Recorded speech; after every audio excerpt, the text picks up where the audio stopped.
Bom dia para todos. Eu vou ler, que nós temos 15 minutos apenas. Então, como o Rosemary já falou, meu nome é Marilena, eu sou professora de História e atuo desde julho do ano passado como supervisora do projeto de pedagogia da pesquisa PIBID CAPES UERJ, Saber Escolar e Formação Docente na Educação Básica. Estão me ouvindo? Então,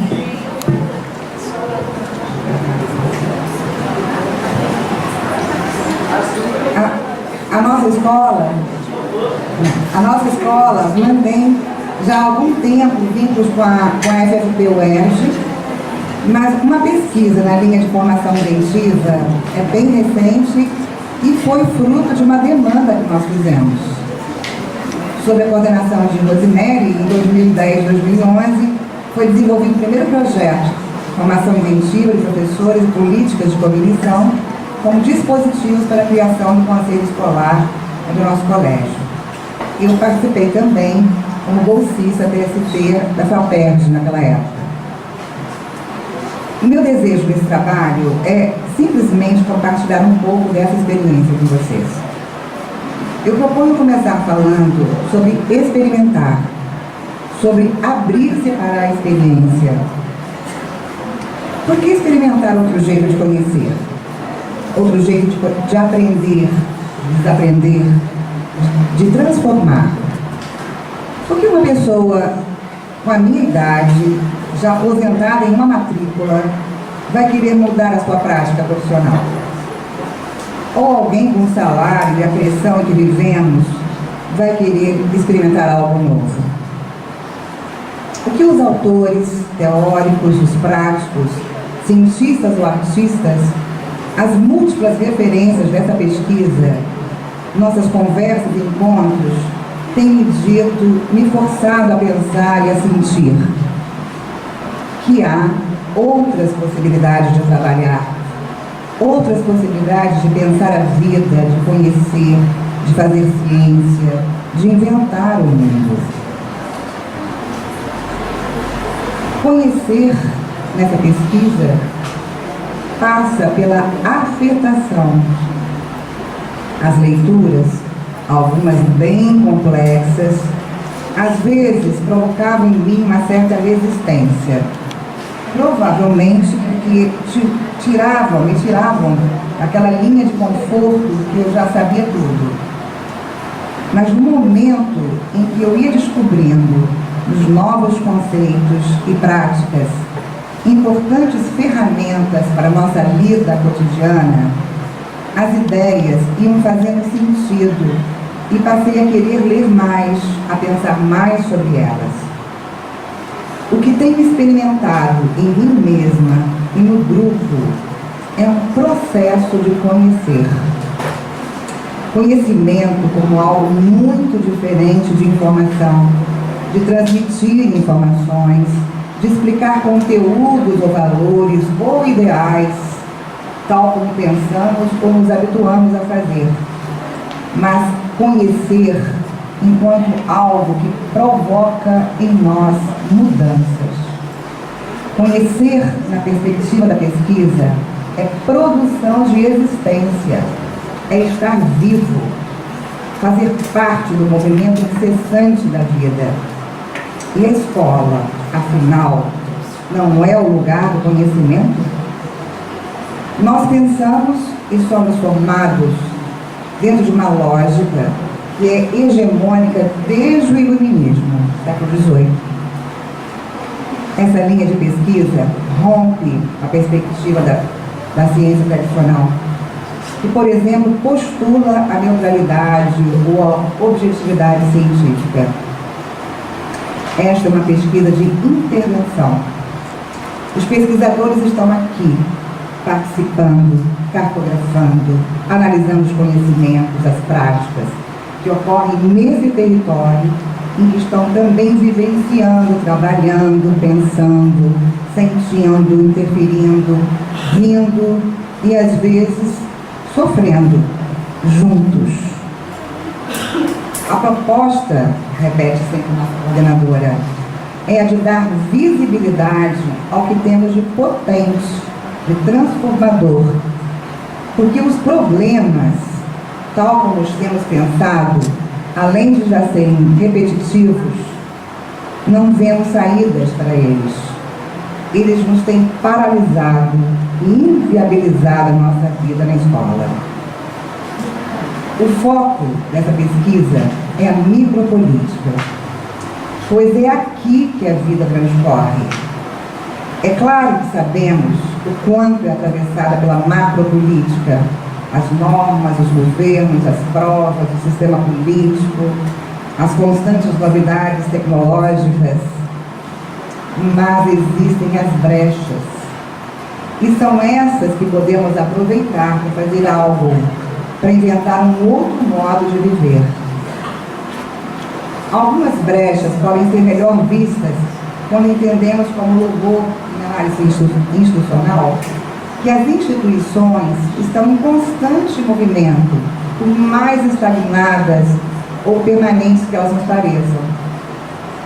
Às vezes sentimos isso, que a escola não muda nunca, mas como o louvor nos ensina, há sempre uma luta entre as forças instituídas, o currículo, as normas, o Estado, os programas do Estado, e as forças instituintes, que querem e pressionam por outras experiências.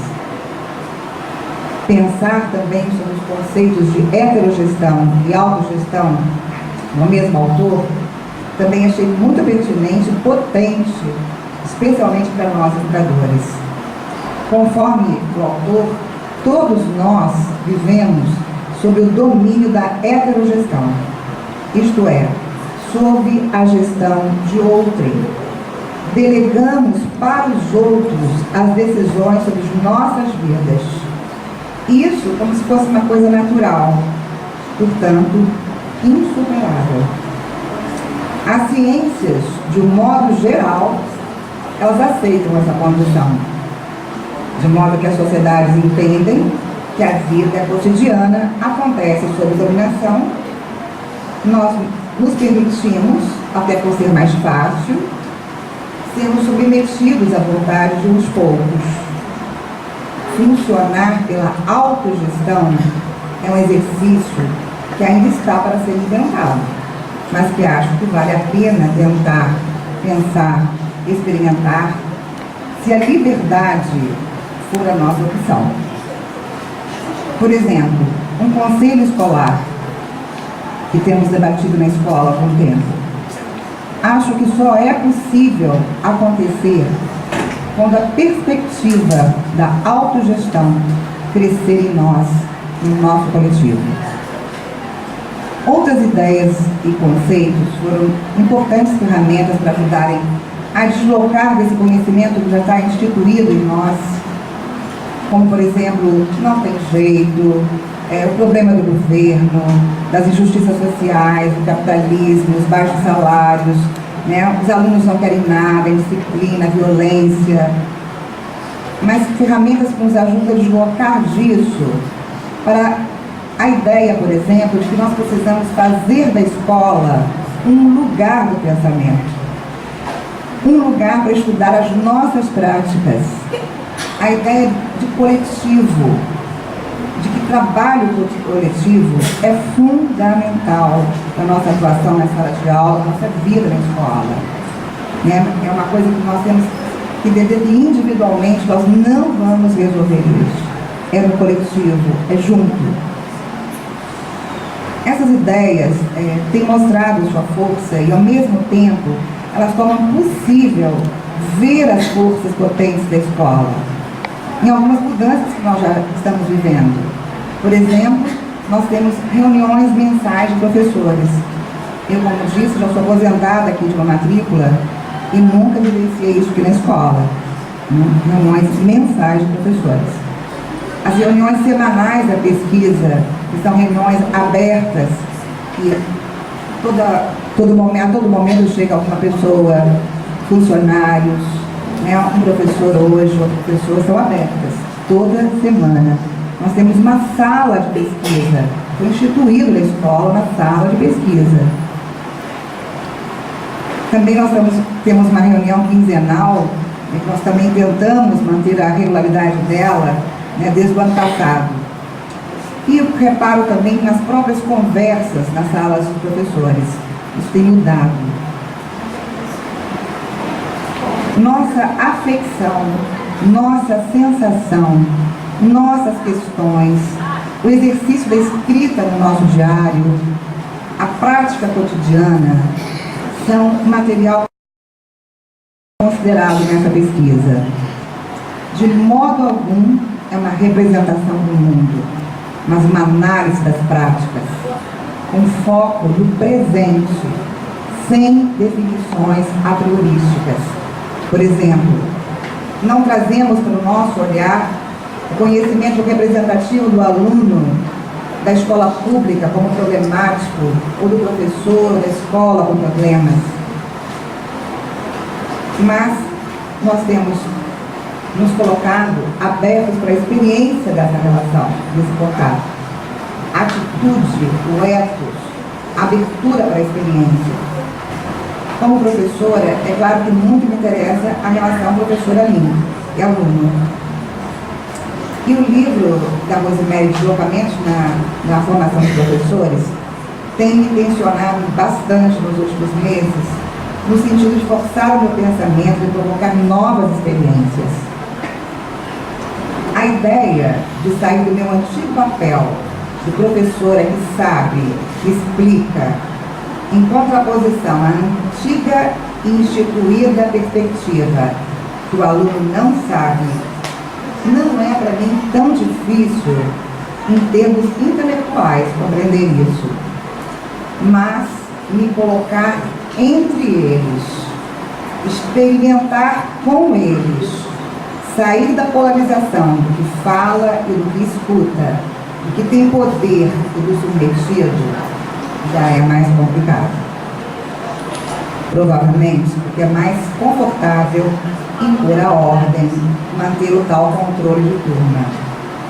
Talvez, tenho pensado, porque estamos desconfiados ou com medo.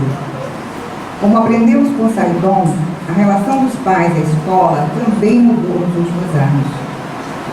Os pais antigamente estavam do lado dos professores e da escola. Hoje, às vezes, estão até mais agressivos que os filhos. Parece que essa relação de desconfiança recíproca tem ajudado na manutenção dessa ideia de controle, de disciplina por parte da escola, do professor. Só que nossos alunos não suportam mais isso. Não querem assistir a aula, como podemos claramente perceber com o aumento sensível dos pedidos para ir ao banheiro, para beber água, ou atender urgentemente a chamada da mãe que está doente. Coitada, sempre doente. De qualquer modo, a leitura do livro da Rosemary me deu uma animada e resolvi logo no início do ano fazer uma tentativa. Vou ler um trecho do meu diário de campo, que é peça fundamental da nossa pesquisa, se me permitem. 2 de março de 2012. Hoje resolvi fazer uma experiência nas minhas aulas da segunda série. A ideia era deixar para trás as verdades fechadas e entrar em sala sem expectativa, deixando fluir o acontecimento. Foi uma sensação estranha, com quase 30 anos de magistério, e sentir uma novata no primeiro dia de aula. Não sabia o que poderia acontecer. Estava só aberta para o imprevisível. Experimentei a leveza, mas também um pouco de insegurança, pois, embora afetada com as ideias novas, não sabia até que ponto elas estavam incorporadas.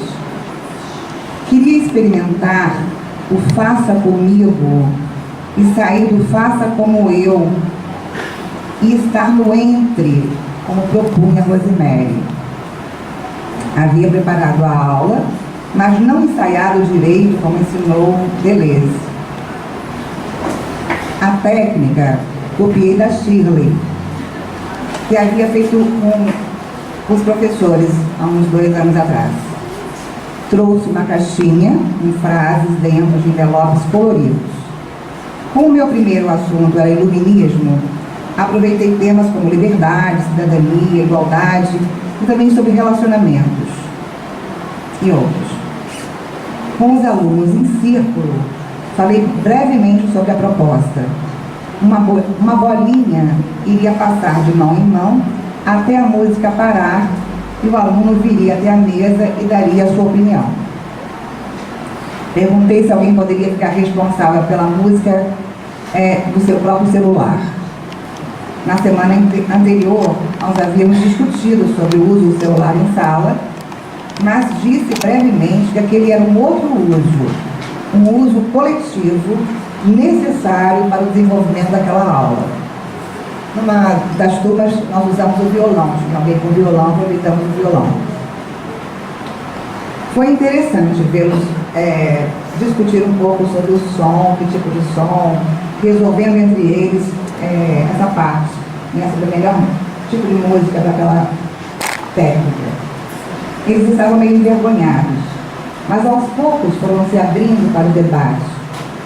Procurei ficar quieta, não opinar, mesmo quando a bolinha parava em mim. Numa das salas, me questionaram porque eu não estava respondendo. Disse que naquele jogo era importante eles falarem, eles darem suas opiniões, colocarem seu pensamento. Me segurei em determinados momentos para não dar nenhuma lição de moral quando o tumulto se anunciava. Deixei acontecer, ou melhor, me deixei experimentar o acontecimento.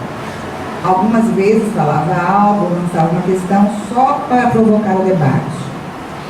Uns 15 minutos antes de terminar a aula, pedi para comentarem sobre aquela experiência. Alguns não queriam. Houve um pouco de barulho.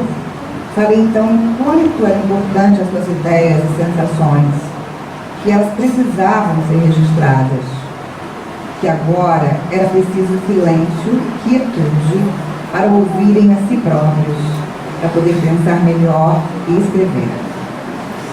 Foi muito bom experimentar o silêncio e a escrita dos alunos.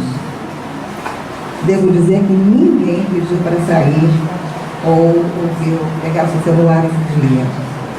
Eu gostaria de encerrar minha fala com algumas frases que os alunos deixaram, né? Infelizmente eu não consegui pegar, porque muitos escreveram coisas lindas sobre essa experiência, mas eu consegui pegar só 7 frases que eu gostaria de compartilhar com vocês.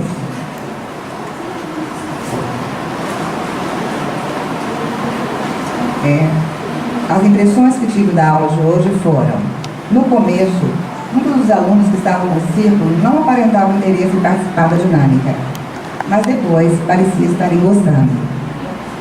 Tenho quase certeza que muitas das frases que foram lidas e debatidas poderão ser acrescentadas em nossas vidas.